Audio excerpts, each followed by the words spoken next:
それでは、実際にラジコン飛行機で旋回してみましょう。あ、手元カメラ持っていくの忘れたんです。だから操作画像ないんですが、いらないですよね。なぜなら、同じように操作しても、同じような結果にはならないから、です。操作を真似しようとするのは意外と無意味です。同じように飛ぶことを目的とし、目的のためなら操作は選ばないことが重要です。それでも、手元画像が見たい人は、コメントにでも書いておいてください。需要があれば撮りましょう。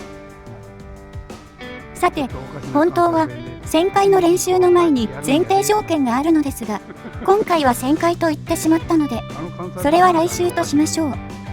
まず、旋回の練習は、必ず8の字旋回を行ってください。8の字旋回とは、こういう感じの旋回です。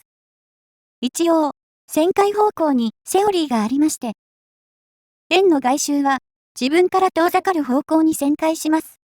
理由は一応ありまして、旋回を失敗して墜落する際に、自分や周囲の人に突っ込む確率が下がるらしいです。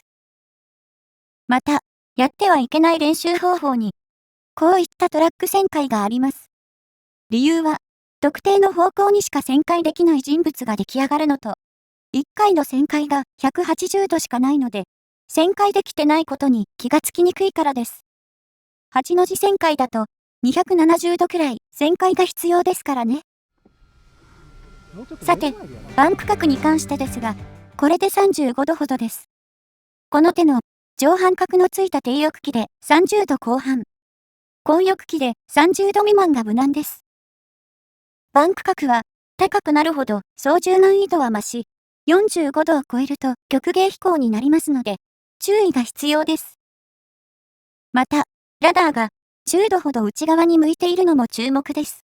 強く打てばいいというものでもないので、このくらいが無難です。さて、旋回中の姿勢は操縦桿で死守してください。操縦桿で死守するのは姿勢だけです。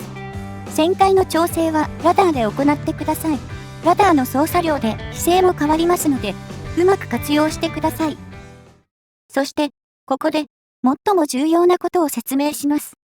高度の維持は操縦桿で行ってはいけません。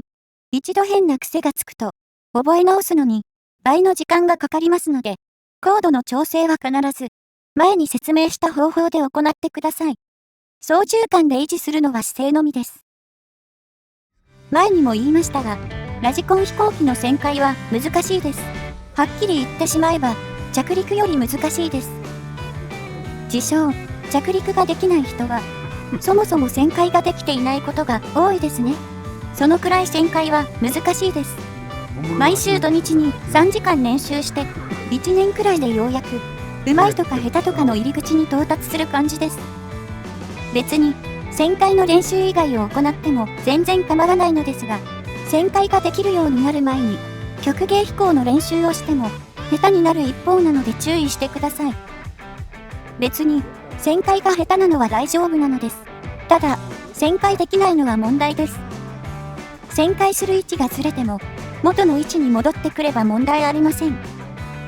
なるべくゆっくりと、急な動作をせずに、旋回を続ける練習をしましょう。